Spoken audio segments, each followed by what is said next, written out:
Olá, nós tivemos alguns probleminhas na transmissão, está muito lenta também, mas vamos reiniciar tudo como se fosse agora. Vamos fazer um culto do lar, algo que nós consideramos muito benéfico para todas as famílias e todas as pessoas que participam.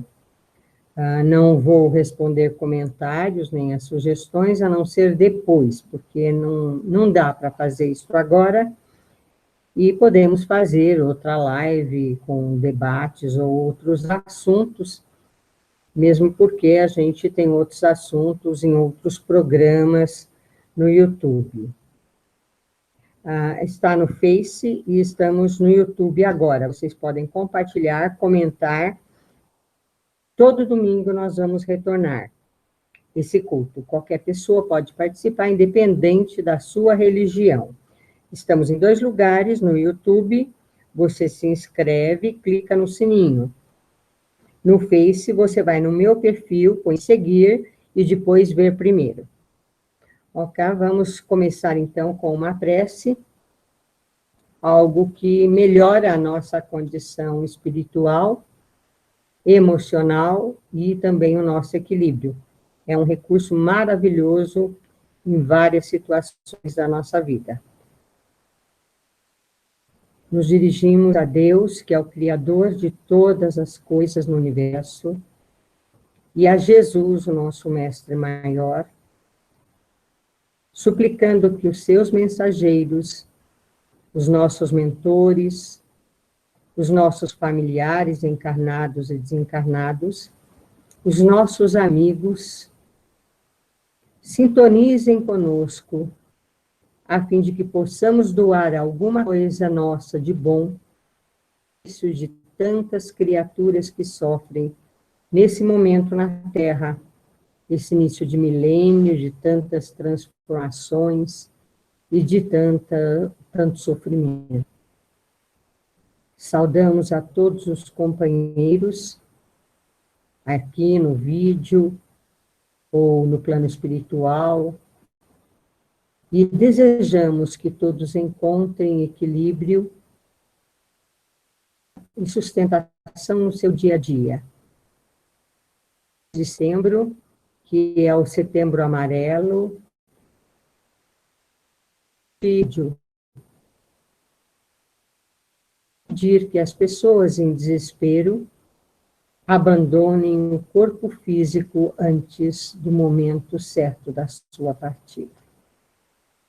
E que Jesus nos abençoe e nos dê a sua paz. E que nós possamos transmitir a todos aqueles que comungam conosco a experiência maravilhosa da encarnação. Muito bem. Então, se não pegaram, vocês peguem a água para tomar no final. E vamos sortear um tema. A gente possa ver o que nos foi reservado hoje na nossa abordagem, na nossa avaliação. Saiu o capítulo 18 do Evangelho segundo o Espiritismo. Deixa eu ver qual é o tema do capítulo 18 aqui.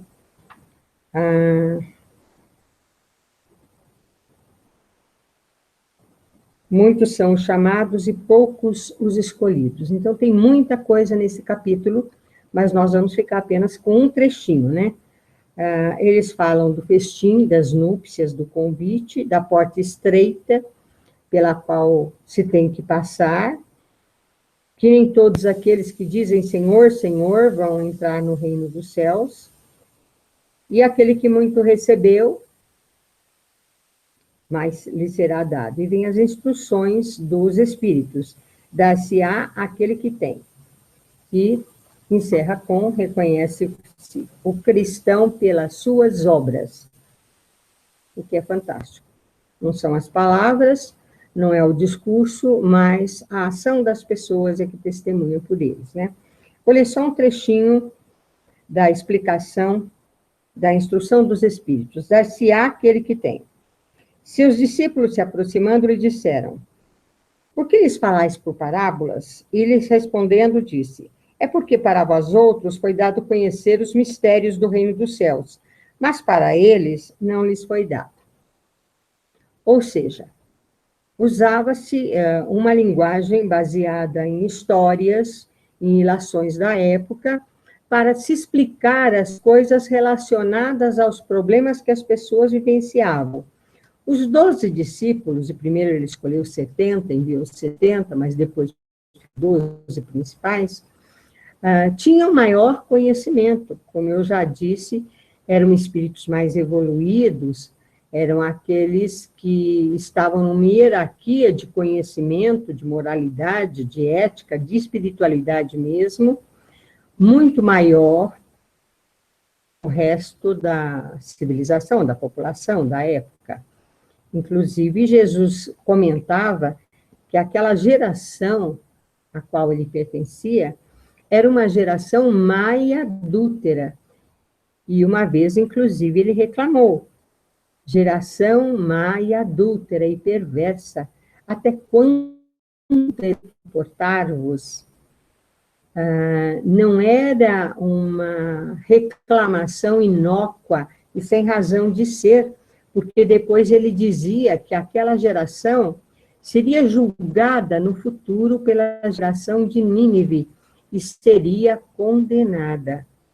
Como nós falamos a semana passada sobre os benefícios da encarnação, nós temos muitas encarnações, vivemos em várias civilizações, em épocas diversas, em situações as mais díspares possíveis, e sempre vivenciando situações que nos levassem a adquirir experiência, a atuar com o nosso livre-arbítrio, a fazer alguma diferença. E Jesus, para poder atingir o maior número de pessoas, falava por parábolas. Como Esopo, através das suas fábulas, também ajudava os seus conterrâneos à época, livrando com suas histórias até mesmo de invasões de povos mais aguerridos que poderiam submetê-los e escravizá-los. E ele, que era um escravo com muita sabedoria, ele usava as suas fábulas. Como Monteiro Lobato também escreveu as fábulas para as crianças e ensinou muita coisa. As criaturas da minha época, que leram os livros de Lobato, a maioria das vezes fundamentaram o seu caráter naquelas lições. Mas vamos continuar com o trecho evangélico. Porque a todo aquele que já tem se lhe dará ainda, e estará na abundância. Mas para aquele que não tem, se lhe tirará.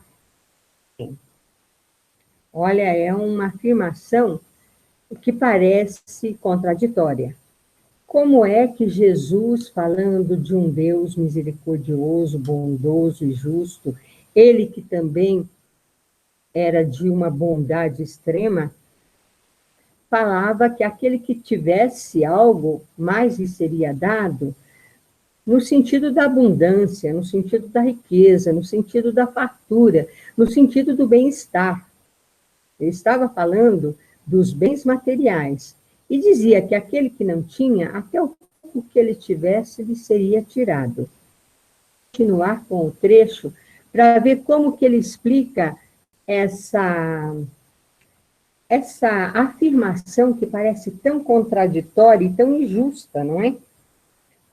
Por isso, eu lhes falo por parábolas, porque vendo, eles não veem, escutando, não ouvem, nem compreendem. E a profecia de Isaías se cumpre neles quando disse: escutareis com os vossos ouvidos e não ouvireis, olhareis com os vossos olhos e não vereis. Então, ele continua, isso é em Mateus, capítulo 13, versículo 10 e 14, né? E nós precisamos prestar muita atenção sobre isso, porque Marcos também fala sobre isso, não só Mateus. E diz, prestem atenção naquilo que vocês ouvem, porque servirá para convosco da mesma medida com a qual vos servirdes para com os outros. E vos será dado ainda mais, porque se dará àquele que já tem, e para aquele que não tem, se lhe tirará mesmo que tem. Então, dois evangelistas repetem o mesmo ensino de Jesus, nos mesmos termos, que aquele que tivesse ganharia mais, e aquele que não tivesse ficaria sem. Então, vamos ver a instrução que os Espíritos explicam. Dá-se aquele que já tem e se tira aquele que não tem. Meditai nesses grandes ensinamentos que frequentemente parecem paradoxais. Aquele que recebeu é o que possui o sentido da palavra. Quer dizer, aquele que tem o conhecimento, aquele que já sabe o seu valor ético, moral, ele receberá mais coisas, ele entenderá o sentido da lição, da palavra divina, né? Aqueles que não têm conhecimento, porque não foi digno daquele ensinamento, não se abriu a ele, o Senhor, em seu amor misericordioso, encoraja os esforços para que ele vá também para o bem. Esses esforços firmes, perseverantes, atraem as graças do Senhor. É um imã que chama para si as melhores progressivas, as graças abundantes que se tornam fortes para escalar a montanha santa, no cume do qual está o repouso depois do trabalho. Vejam bem, no início desse milênio, uma psicóloga de Harvard, Dana Zohar, ela fez um estudo com neurofisiologistas indianos do cérebro humano, dos posítrons, dos elétrons, com alta tecnologia. E através desse estudo aprofundado, com muitas pessoas que se propuseram a servir de cobaias no estudo, ela ficou admirada porque ela descobriu algo fantástico. Ela descobriu que a psicologia falava do QI, né? A gente teria um coeficiente intelectual, que os psicólogos estudam para ver em que condição estão as pessoas intelectualmente.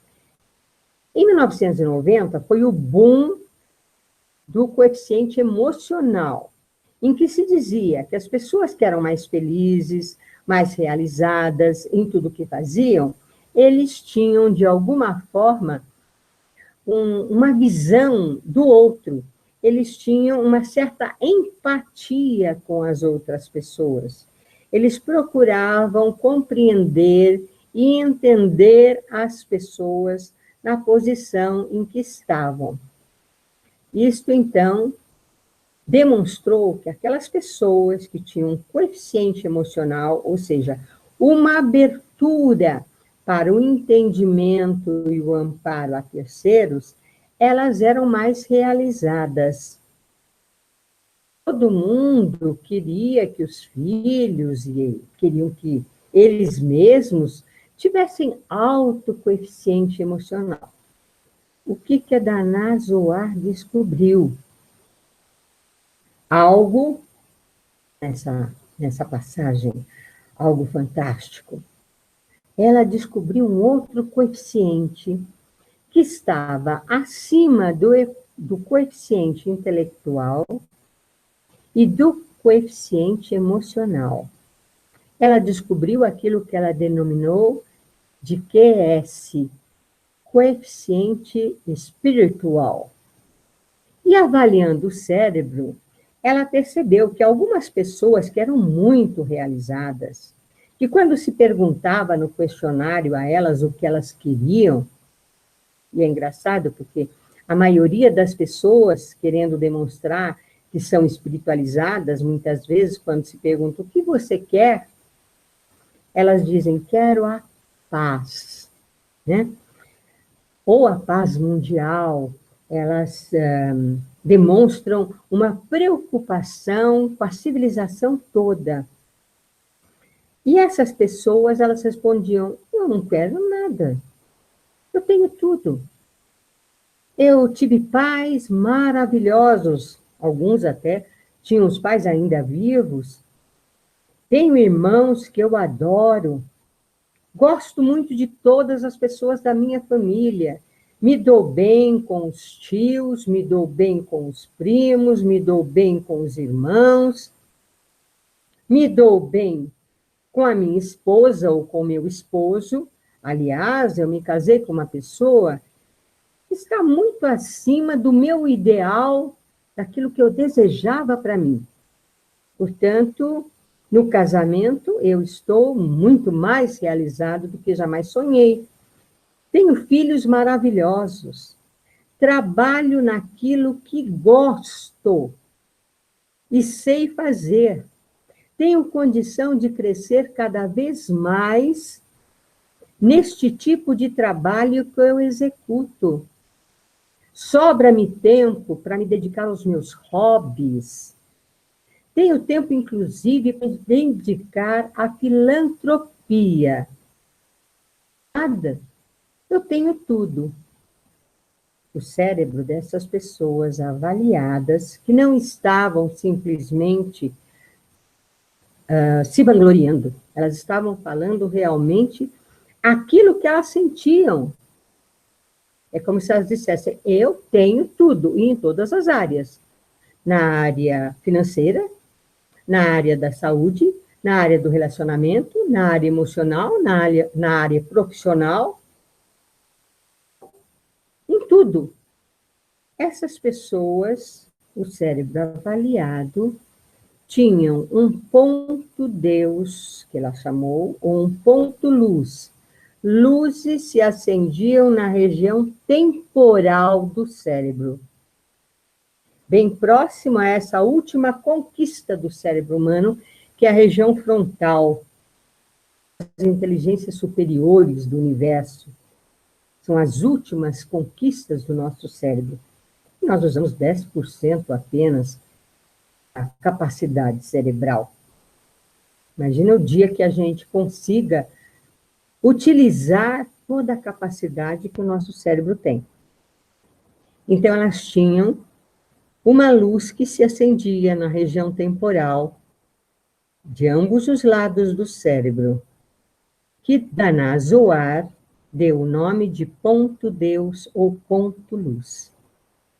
As outras pessoas que não tinham esta luz acesa no cérebro, durante as várias avaliações e análises das criaturas, de repente, acendia-se um ponto Deus, um ponto luz, num determinado momento.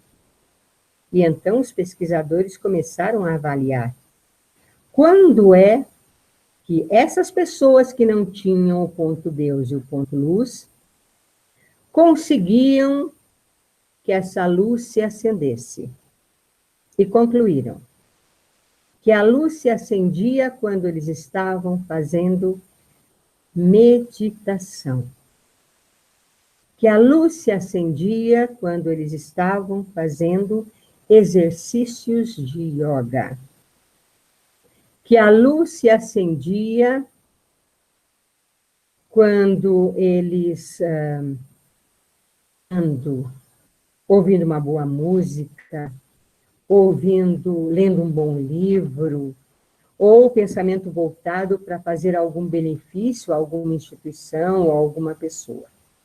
Vejam que a ciência vem de encontro às palavras de Jesus, explicando claramente que aquele que já atingiu um patamar mais elevado espiritual, o conhecimento se amplia, ele está voltado para o bem, ele encontra soluções, ele consegue mais benefícios para si e para os seus, do que aquele que não tem. Aquele que não está ainda mergulhado no entendimento maior, aquele que ouve as lições de Jesus, mas não entende o que elas estão dizendo, que mergulham na leitura ou na palavra, mas não têm o conhecimento, não assimila. E vejam bem, por mais que a gente leia o Evangelho de Jesus, sempre nós vamos descobrir coisas novas dentro daquilo que nós estamos estudando. Algo que passou despercebido, algo que nós não aprofundamos realmente.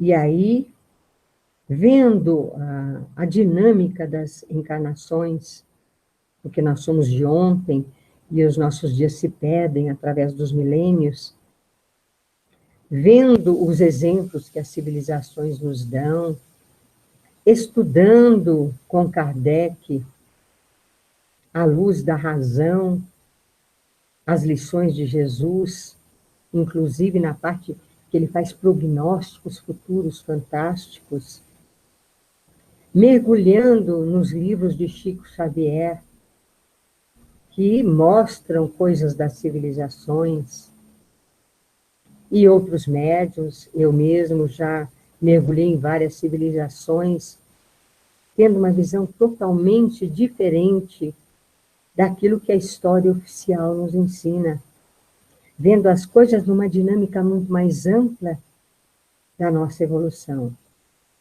Então, às vezes nós achamos que a vida é injusta. Uns parece que tem tantos, e outros parece que não tem nada, e até o pouco que tem, às vezes, eles perdem.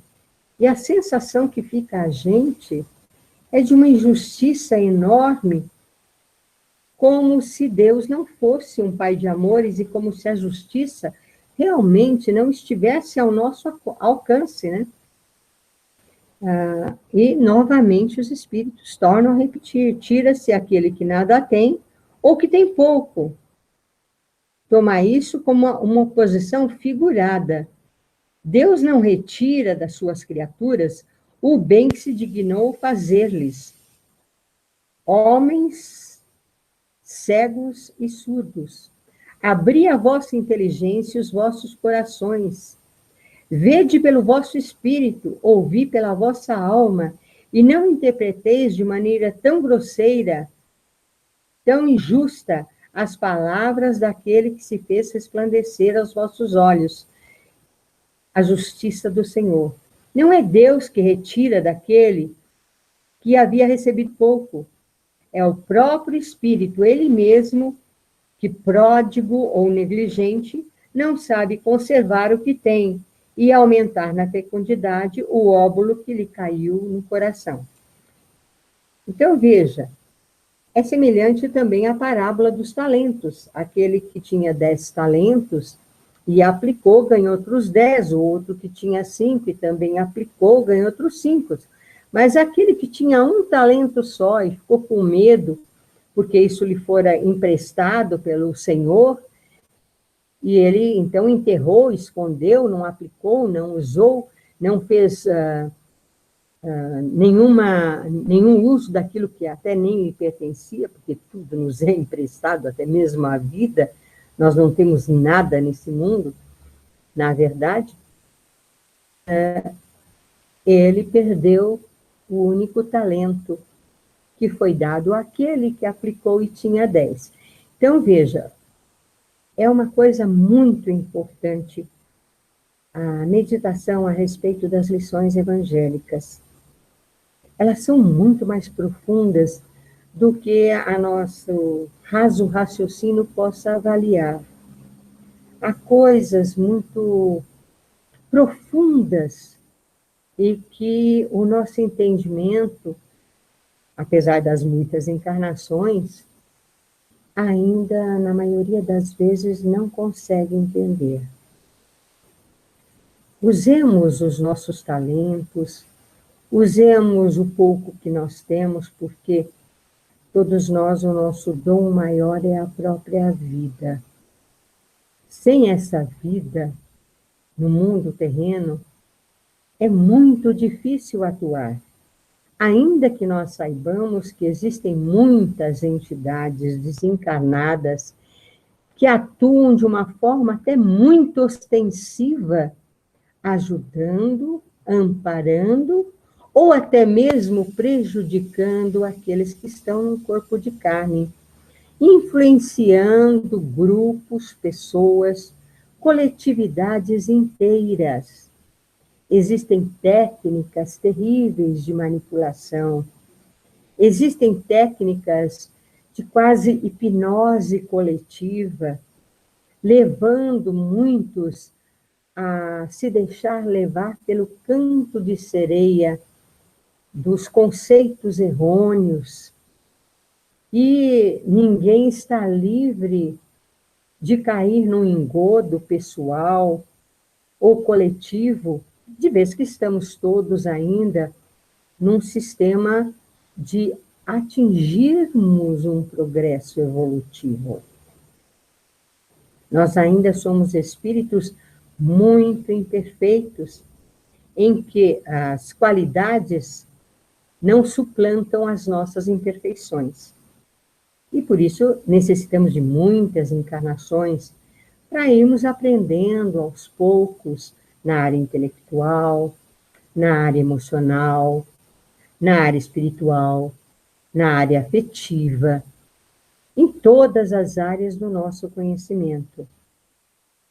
Nós somos tão ignorantes ainda que, na maioria das vezes, prejudicamos até o nosso corpo físico com atitudes, com alimentação, com remédios, com modos viventes que nos prejudicam.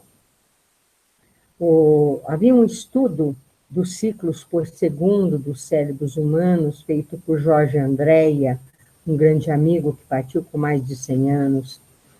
Ele dizia o seguinte, que de 0 a 4 ciclos por segundo são o cérebro das pessoas que têm deficiência mental. De 4 a 7 ciclos por segundo, principalmente os 7 ciclos, são pessoas que têm epilepsia. E os 7 ciclos, geralmente, são aqueles em que o surto da epilepsia acontece, o ataque epilético acontece. Quando Chico Xavier psicografava, logo no início da sua missão como médium fantástico que foi estudado o cérebro do Chico e dava 7 ciclos por segundo. Então, a revista O Cruzeiro colocou que ele estava tendo um ataque epilético, mas ele não estava tendo um ataque epilético. Muito tempo depois, a ciência foi estudando e chegou à conclusão que 7 ciclos por segundo também é ligação com as inteligências superiores do universo. De 7 a 14 ciclos por segundo seriam os médiums comuns, normais, porque todo mundo tem mediunidade. Mas o homem moderno, o homem atual, os seus ciclos cerebrais geralmente marcam 14 a 21 ciclos por segundo, ou seja, o seu cérebro está acelerado com as preocupações do ganho financeiro, do status, do emprego, que hoje é um desemprego terrível, da violência, das doenças, de tudo que está aí, porque a água está envenenada, o ar está envenenado, a alimentação está envenenada, os remédios, tudo está envenenado. Este homem é candidato a ter um AVC ou a ter um infarto e vir partir antes da hora que estaria prevista para ir embora. Eu admiro muito as criaturas que sabem fazer a meditação e os exercícios adequados à manutenção de um equilíbrio maior, biológico e espiritual, para uma qualidade de vida melhor. Então, sabendo que aquele que já tem muito, mais alcançará em todas as áreas da sua vida, E nós estamos falando das conquistas do espírito imortal, encarnado e desencarnado. Não estamos falando das criaturas que, por exemplo, enriqueceram muito através de meios escusos.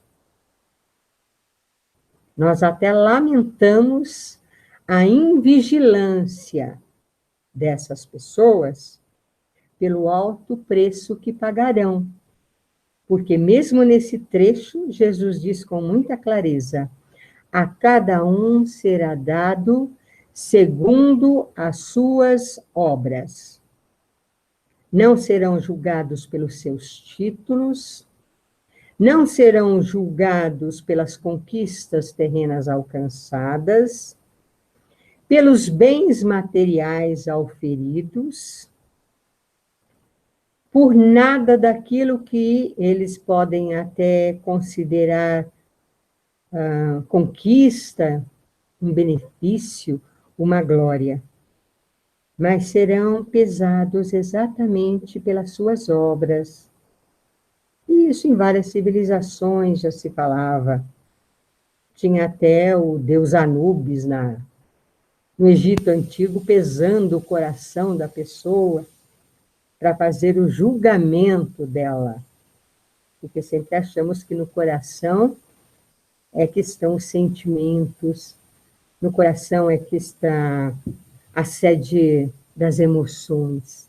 Na verdade, o coração também tem um pensamento. O coração também tem a criação dos neurônios, que são formados no intestino e depois pela corrente sanguínea vão para o cérebro. E o cérebro também tem sentimentos. A célula do nosso corpo pode reproduzir o totem daquilo que cada um de nós é. E ter registrada em si a nossa memória menomênica desta e de outras vidas.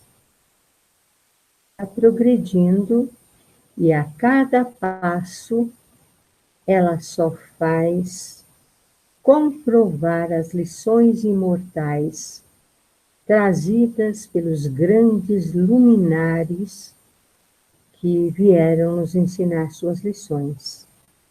E entre eles o maior, o nosso Senhor Jesus Cristo, que viveu 33 anos naquela região da Palestina e fez as suas lições desde o seu nascimento. Os fenômenos mediúnicos, os acontecimentos pontearam a sua vida e depois peregrinou durante 3 anos, deixando as suas memoráveis lições, que estamos sempre tentando entender, internalizar e vivenciar no nosso dia a dia. E a cada passo da nossa jornada, a cada instante, a cada momento em que somos testados nas nossas escolhas, nas nossas emoções, que nós somos movidos por essas emoções. A cada momento, palavras ressoam no nosso íntimo e respondem às nossas dúvidas, os nossos questionamentos, os nossos medos, as nossas decepções, as nossas dúvidas, as nossas frustrações, as nossas raivas, as nossas mágoas, os nossos temores, as nossas tristezas, as nossas preocupações, os nossos objetivos, as nossas metas, as nossas ligações afetivas, as nossas responsabilidades. No dia a dia e no decorrer dos meses, dos anos. Na beleza da maioria da infância, embora hajam muitas crianças sofrendo devido ao nosso atraso espiritual. A Terra é riquíssima. E saber que as crianças sofrem nos envergonha, nos machuca, é uma cobrança permanente. Depois, a beleza da juventude, com seus ideais, com seus arroubos, com o seu sentimento de quase invencibilidade, que faz com que muitas vezes se caminhe pela temeridade, se enfrente problemas desnecessários e se deixe levar pelo engodo do canto de sereia daqueles que querem utilizar a juventude. Depois vem a parte adulta, a maturidade, acompanhada com as experiências, dentro de um caminho de escolhas, dentro de um cenário de possibilidades, dentro de um histórico de vida. E na maioria das vezes vem acompanhada de muita tristeza, de muita frustração, de muito desencanto. Depois vem a idade já da velhice, que dizem que é a melhor idade, mas eu discordo. Mas, enfim, poucas pessoas chegam lá. Então, vamos agradecer. E vem a senectude, e um dia nós partimos do corpo físico. Nós vamos fazer agora a nossa prece, procurando entender essas lições maravilhosas de Jesus. Eu espero que eu tenha podido, de alguma forma, ter transmitido alguma coisa daquilo que eu aprendi com muita gente boa, que me ensinou a ler, a escrever, a entender, a interpretar, a compreender e a vivenciar essas lições maravilhosas e tão difíceis de pôr em prática. Vamos orar. Jesus, amado Mestre, nós te agradecemos por tantas bênçãos auferidas em nossas vidas e te pedimos, Senhor, ser conosco em todos os instantes, acompanhando-nos para e passo com as suas orientações imortais, fazendo com que essas lições penetrem no nosso íntimo e transbordem nas nossas ações diárias, levando a maior parte das criaturas que, como nós, vivenciam a experiência terrena, para que não haja mais tanto sofrimento, tanto desamor, e a injustiça, esta sim, planejada, executada e levada a efeito pela maioria das criaturas que têm em suas mãos o poder de dirigir as nações, as coletividades, os agrupamentos e as mentes humanas. Que elas possam acordar para as suas lições, para que não venham, Senhor, a chorar pelo plantio violento, injusto e terrível que estão fazendo neste momento, nesse planetinha maravilhoso e azul chamado Terra. Muito obrigada. Vamos à água. saúde. Muito obrigado por todos aqueles que nos acompanharam. Estamos abertos ao diálogo. Desculpe o atraso de hoje, não foi nossa culpa. Isso porque eu sozinha não estaria no ar. Eu sou analfabeta de tecnologia.